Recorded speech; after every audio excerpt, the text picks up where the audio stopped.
Hola, muy buenas tardes a todos. Su servidor y amigo, el licenciado José Gerardo Montiel Aguirre, abocándonos a los correos que nos han tenido la gentileza de mandarnos a nuestro correo electrónico y a nuestra página de YouTube, de la cual dejamos la invitación desde luego para que puedan suscribirse a la misma, para encontrar una serie de cápsulas relativos a la cuestión de la cultura jurídica y algunos tips a tratar para la cuestión de la celebración de juicios u otorgamiento de escrituras. Hay que destacar, como mencionamos en un video anterior, la cuestión de hablar sobre cómo obtener un título de propiedad para todas aquellas personas que carecen precisamente de escrituras y que por algún motivo esta omisión, esta carencia del título auténtico inscrito en el registro público de la propiedad, pues entorpece una serie de casos, una serie de operaciones jurídicas que las personas quieren realizar y llevar a cabo. Al efecto, cabe recordar, como vimos en un video anterior, que para la obtención y recuperación de los impuestos prediales que las personas están manejando día a día a través de los tribunales administrativos en materia fiscal, es muy importante destacar que ciertamente están obteniendo sentencias favorables en la recuperación de estos impuestos prediales que han realizado, producto de cobros que la tesorería les ha hecho sin aplicarles todo lo que el contribuyente tiene derecho, como es por ejemplo el demérito del suelo, que da lugar a que han obtenido sentencias favorables. Pero uno de los requisitos para poder accionar a este tipo de procedimientos es precisamente tener un título auténtico, y esto no es otra cosa más que tener escrituras inscritas en el registro público de la propiedad. Al efecto, hay que destacar que hay diversos casos en donde las personas detentan la posesión, detentan la propiedad de un inmueble, llámese departamento, local comercial, casa de habitación, departamento de condominio, y se han dado casos múltiples donde las personas celebran operaciones en forma particular, celebran al efecto contratos privados entre ellos y dejan pendiente la celebración de la escritura pública ante notario. Con el paso del tiempo, la situación se va haciendo irregular para la obtención de la misma, y cuando el comprador de alguna manera ya como poseedor del inmueble se empieza a inquietar al efecto por la falta de título, pues se empieza a buscar al vendedor. Los vendedores muchas veces luego no son localizados, en ocasiones se niegan a la firma, en los casos más lamentables han fallecido, entonces ya no hay quien le firme la escritura a este comprador y empieza una serie de conflictos y procedimientos judiciales que hay que llevar a cabo para poder obtener el mismo. Al efecto, la variante en la carencia de títulos de propiedad es amplísima en cuanto a inmuebles se refiere, y en cuanto a operaciones jurídicas las gentes han celebrado. Se han dado diversos casos y matices, por ejemplo, algunos de ellos, por no narrar en su mayoría los que son, que llevan a la gente a que no carezcan de títulos de propiedad, es por ejemplo, cuando una persona compra a otro y no celebran la operación a nivel de escritura pública, sino en un contrato privado. Celebran el mismo, el vendedor le entrega la posesión al comprador, el comprador le paga el precio convenido, pactan que la escritura se hará más adelante por motivos muchas veces imputables a los compradores, y ocurre que con el paso del tiempo pues los vendedores desaparecen por algún motivo, porque se cambian de lugar de residencia, desde luego, muchas veces fuera de la República Mexicana, muchas veces dentro de la República Mexicana a otra entidad federativa, pero no son localizables tan fácilmente. Muchas veces fallecen, en otro de los casos se niegan a la firma, en otro de los casos quieren más dinero del comprador para tener la gentileza de firmarles ante el notario público que elige el comprador. Entonces empieza una serie de problemas y de obstáculos para que el que se ostenta como poseedor de la tierra, poseedor del departamento, poseedor de una casa, poseedor de un local comercial que adquirió en un contrato privado, pues empieza a tener problemas para tener escrituras. Normalmente acuden con los notarios. La manifestación del notario, desde luego, es de que si no comparece la parte enajenante, es decir, la parte que aparece como parte vendedora o parte transmisora de esos derechos en ese contrato, pues el notario no puede autorizar la escritura si ese vendedor, si ese enajenante de esos derechos que firmó ese contrato no comparece ante él. Pues el notario no puede autorizar un instrumento público nada más a petición de un comprador que le exhibe el contrato privado, incluso firmado ante 2 testigos, manifestando incluso bajo protesta si es verdad que es el comprador que pagó el precio convenido, si es que el vendedor no acude ante el notario precisamente a ratificar que así fue. Esto entorpece muchas de las operaciones, por lo cual el único camino viable es precisamente acudir ante los tribunales correspondientes, en este caso ante los jueces de lo civil, que son ante los que se promociona este tipo de procesos para la obtención de títulos. En este caso, el comprador lo que le compete es desde luego demandar a la persona que le vendió, que le enajenó, que le transmitió esos derechos de propiedad al comprador, y de esta manera empezar el procedimiento judicial a través del juicio ordinario civil ante un juez de lo civil, en este caso por ejemplo de la Ciudad de México. En este caso debe formular una demanda por la cual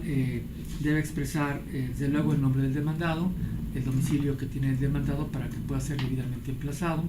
y ahí empieza uno de los problemas, uno de los obstáculos muchas veces de los procedimientos, dado que el comprador debe conocer el domicilio que actualmente detenta la persona que le vendió, porque es un requisito indispensable, es que tiene que ser debidamente notificado, debe ser emplazado, debe ser llamado a juicio para que comparezca y en su caso manifieste lo que su derecho corresponda, de si la operación que presume el comprador en ese contrato privado realmente es auténtica, si es su firma, si no le quedó de ver ningún dinero, si realmente él le entregó la posesión tal como refiere el contrato o el básico de la acción que está exhibiendo.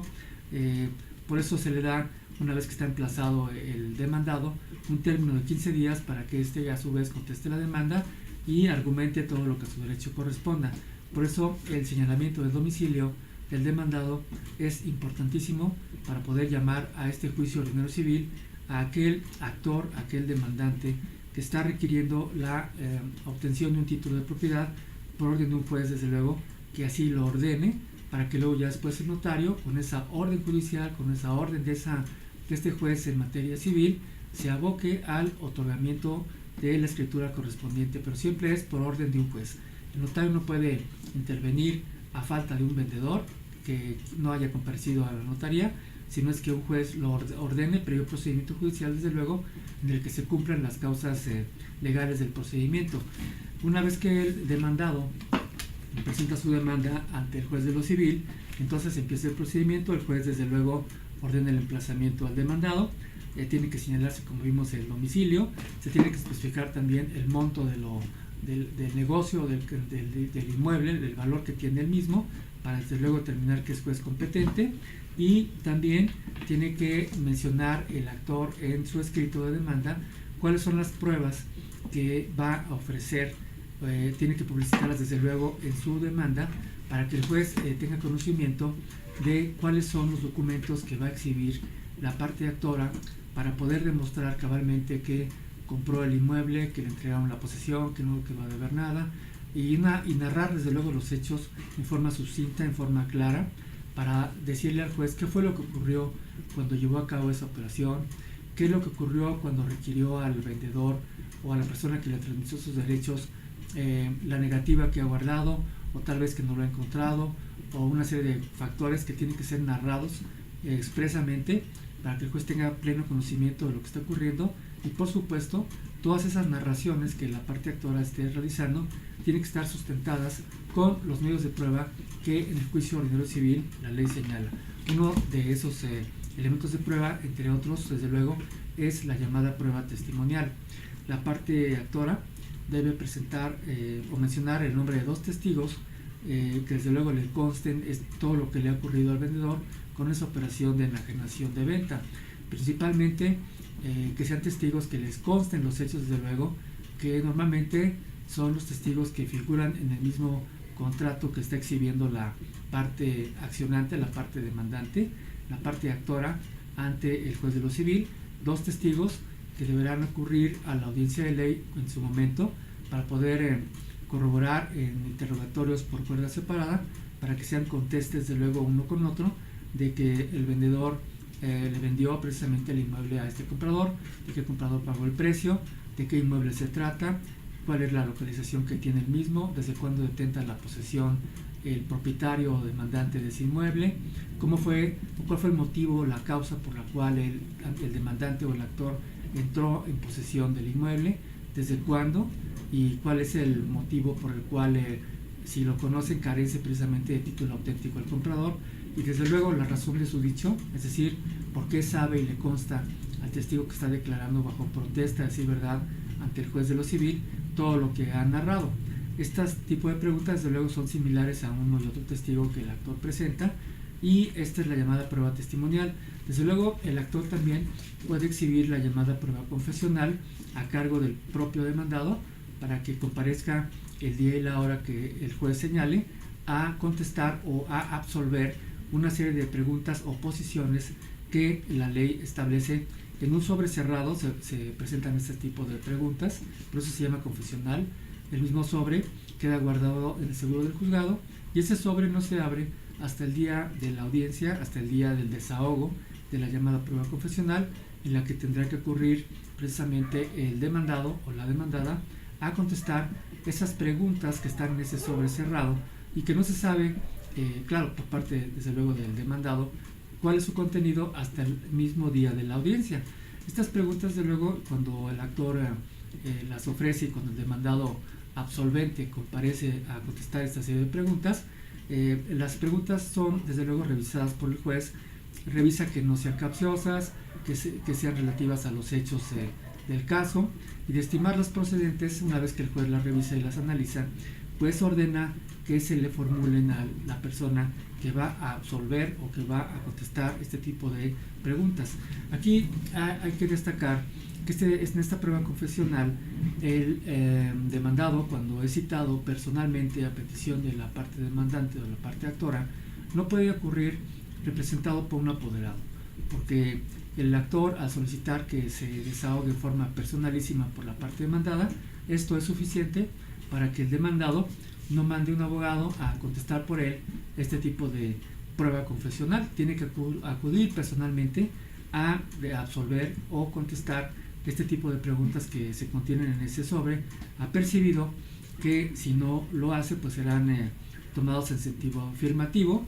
¿verdad?, en contra incluso de la propia parte demandada. Esto por lo que toca a la llamada prueba confesional. Desde luego la prueba documental privada por excelencia que exhiben los actores en este tipo de juicios ordinarios civiles, pues es el documento justificativo que acredita cómo entró a tomar posesión la parte actora sobre el inmueble. Es decir, lo usual es exhibir desde luego el contrato privado que celebró con el vendedor, en el que ahí deben aparecer desde luego la fecha de firma del contrato, qué persona le vendió a qué persona, los testigos en su caso pueden aparecer ahí, el precio de la operación, cómo fue pagado el precio, si fue pagado en partes y si ya está desde luego finiquitado o fue en una sola exhibición, si ahí consta que desde luego le entregaron la posesión física y jurídica del inmueble al accionante, y ese documento es pilar para poder determinar y poder acreditar cómo fue que el comprador obtuvo precisamente la propiedad y posesión de ese inmueble que ahora demanda que se le otorgue una escritura. Esto es muy importante tenerlo como elemento base, porque se han dado casos también en donde los compradores o donde los poseedores de un inmueble ese contrato privado luego lo extravían, lo cual ya complica todavía más las cosas porque no hay ningún documento fundatorio que acredite cómo fue que entró a tomar posesión este pretenso propietario, esta persona, este actor que pretende escrituras, cómo fue que entró a tomar posesión del inmueble. Esto es porque se han dado muchos casos de luego donde los inmuebles son invadidos, los inmuebles son sin consentimiento muchas veces de los propietarios o a veces porque fallecieron, se meten las personas y no hay obviamente ningún documento que justifique la entrada precisamente de ese inmueble de esas personas. Por eso la variante en cuanto a la cuestión de los que detentan la tierra es infinita, es ilimitada, porque el cauce normal pues son operaciones de compraventa. También se han dado casos donde la persona que acciona, por ejemplo, no es directamente la persona que compró el inmueble. Muchas veces las personas que compran un inmueble se quedan con contratos privados, pasan los años, muchas veces el comprador fallece, no regularizó la propiedad, no obtuvo escrituras, y luego los hijos o los nietos, pues lo único que detentan en su poder es un contrato privado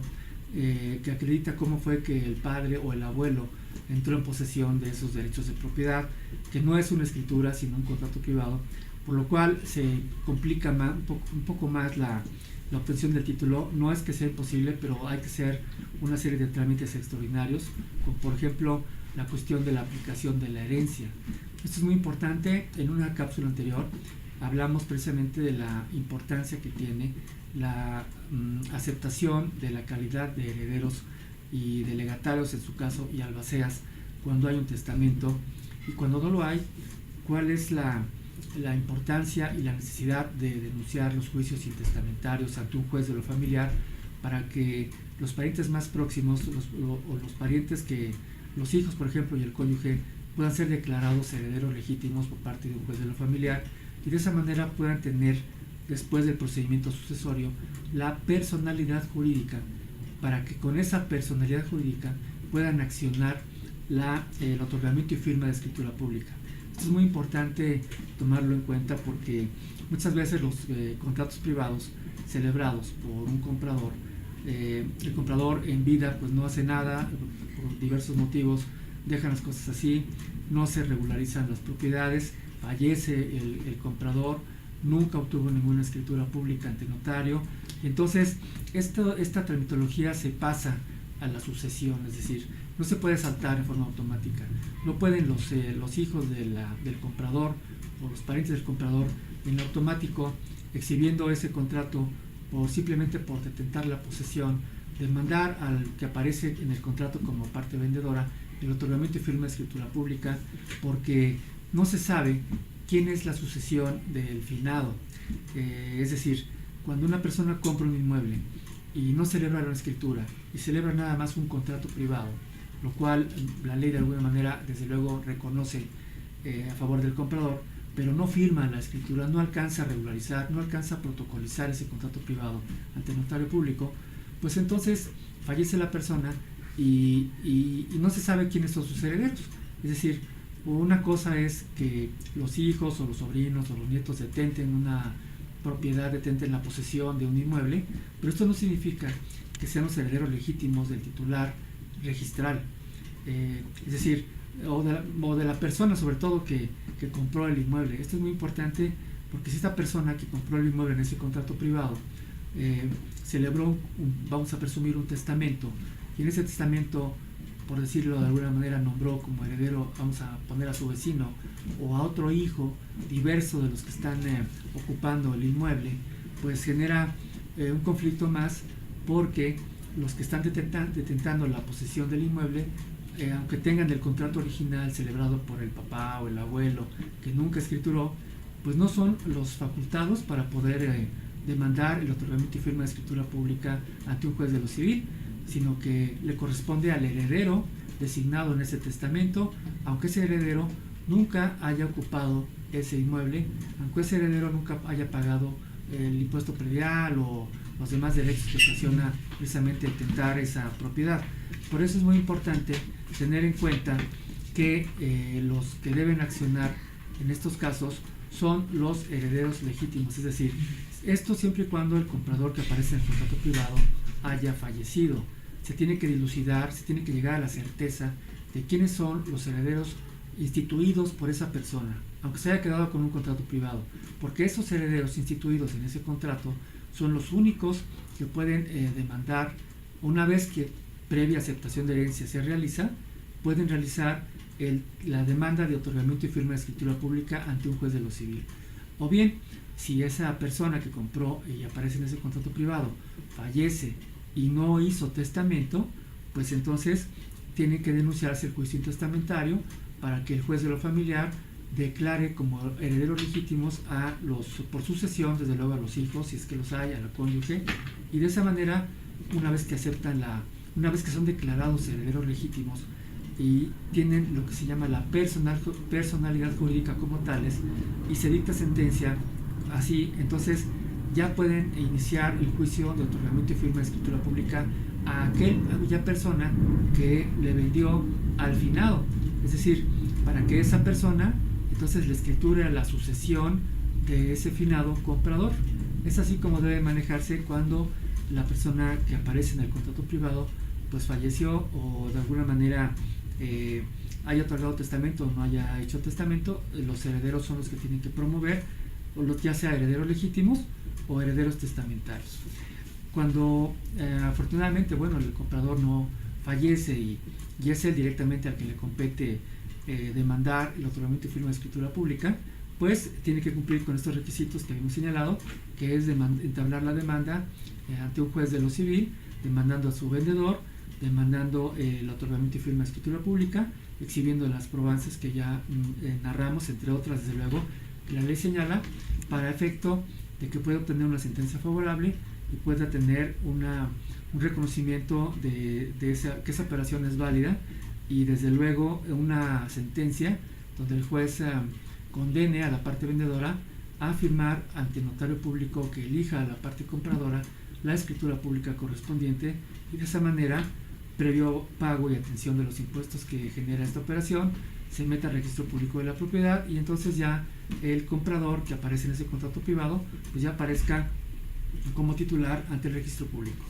Desde luego vamos a seguir hablando sobre este tipo de procedimientos de regularización de inmuebles, dado que es muy amplia la gama de muchas veces anomalías o de irregularidades que se van dejando con el paso del tiempo. Uno de los problemas que atañen muy cotidianos muchas veces es la cuestión de celebración de contratos privados. Los contratos privados, no obstante que la ley reconoce este tipo de operaciones, es decir, un documento por muy sencillo que aparezca, donde aparezca quién vende, quién compra, el precio y de qué inmueble se trata, es suficiente para tener una venta acreditada. Aunque hay que destacar que ese tipo de contratos privados solo surte efectos entre las partes contratantes, es decir, nada más entre la parte vendedora y la parte compradora, y no así con las demás personas, cosa muy distinta cuando se otorga desde luego una escritura pública, donde desde luego inscrita ante el registro público, pues surte efectos ante todo el mundo. Pero volviendo a los contratos privados, es menester tocar el caso porque son muchos los casos que se están dando, donde una persona vende, otra persona compra, paga el precio, le entregan la posesión, pero es importante tener desde luego una asesoría previa respecto a esta operación que van a hacer. Lo más oportuno desde luego es que acudan ante un notario especialista o ante un abogado especializado en la materia civil, en la materia de contratos, para si la persona no va de alguna manera, por cualquier motivo, a otorgar la escritura de momento, pues se firme un contrato, pero se pongan las cláusulas necesarias y suficientes para poder proteger en la medida de lo posible la operación, dado que si no están celebrando la escritura pública, que es lo más recomendable, lo menos es, antes que firmar y antes que entregar ninguna cantidad de dinero a una persona vendedora, es investigar la propiedad. Desde luego los notarios se investigan de buena fuente, por supuesto, ante el registro público de la propiedad, ante la tesorería, ante la comisión de agua, si no tiene adeudos, si el titular es titular ante el registro público, que el inmueble no tenga ningún gravamen, ninguna hipoteca, alguna limitación de dominio. Pero esta información, desde luego, puede ser proporcionada por parte del registro público de la propiedad a cualquier interesado en una propiedad, de manera que entre uno de los requisitos que debieran tener antes a la celebración de un contrato privado es la certeza de tener un certificado de libertad de gravámenes o una constancia de folio que el registro público expida, para tener de la certeza de que ese vendedor, desde luego, sigue apareciendo como titular ante el registro público, que en el registro público no aparezca algún gravamen, no aparezca alguna limitación de dominio, no aparezca algún embargo, no aparezca el inmueble reservado para alguna especie de un programa de expropiación, ningún gravamen desde luego que le afecte. Es lo menos que pueden realizar para tener una seguridad jurídica. La otra cuestión desde luego es investigar y checar en el título de propiedad y en el registro público cómo aparece que esta persona que pretende vender adquirió esos derechos, es decir, se adquirió estando casado o estando soltero, que son los únicos dos estados civiles que existen. Hay quien me dice, bueno, es que es divorciado o es viudo. Bueno, pues es entonces soltero por divorcio o soltero por viudez, pero de hecho nada más hay dos estados civiles, que es casado o soltero. En este caso, si de la propia escritura o del registro público se desprende que el vendedor, el que pretende vender, adquirió estos derechos por herencia, por compraventa, por cualquier otra operación, estando civilmente casado. Este es requisito indispensable, desde luego, la exhibición del acta de matrimonio, atendiendo que esta acta de matrimonio también se pida original, es decir, que no sea un acta de extracto que el registro civil expida, sino que sea expedida del propio libro, es decir, porque las actas que son expedidas de extractos pueden contener algunos errores. Se solicita el acta que sea del libro ante el registro civil, y si de esa acta de matrimonio se desprende que la parte vendedora adquirió estos derechos estando casado civilmente bajo el régimen patrimonial de sociedad conyugal, desde luego va a ser indispensable que en ese contrato privado aparezca la firma del cónyuge. Entonces aparecerá que el vendedor X vende con el consentimiento de su cónyuge, el de la señora o el señor fulano de tal. Esto es muy importante porque si no se tiene el consentimiento del cónyuge en este tipo de contratos, va a generar una serie de contratiempos, una serie de problemas, desde luego a futuro, para poder atender a la escritura pública correspondiente. Es necesario tener la certeza, entonces, de que en el registro público el inmueble, 1, está a nombre de la persona vendedora; 2, que no reporte ningún gravamen o limitación de dominio; 3, que no forme parte de ningún programa de expropiación por parte del gobierno ese inmueble; y 3, que no tenga ningún gravamen o alguna limitación que esté garantizando alguna pensión alimenticia o algo por el estilo. Esto es muy importante señalarlo para que el día de mañana esas operaciones no se atoren, sobre todo cuando ya se desea la escritura pública correspondiente. Y respecto al matrimonio, desde luego, como ya vimos, si hubo una sociedad conyugal, requería al cónyuge. En ocasiones luego manifiestan también que el titular registral manifiestan de que ante el registro público nada más aparece él, que no lo adquirió en copropiedad con su esposa, por ejemplo, y que consideran que no es necesario que la esposa firme. Inclusive luego manifiestan que la esposa, además, aunque quisiera firmar, ya falleció.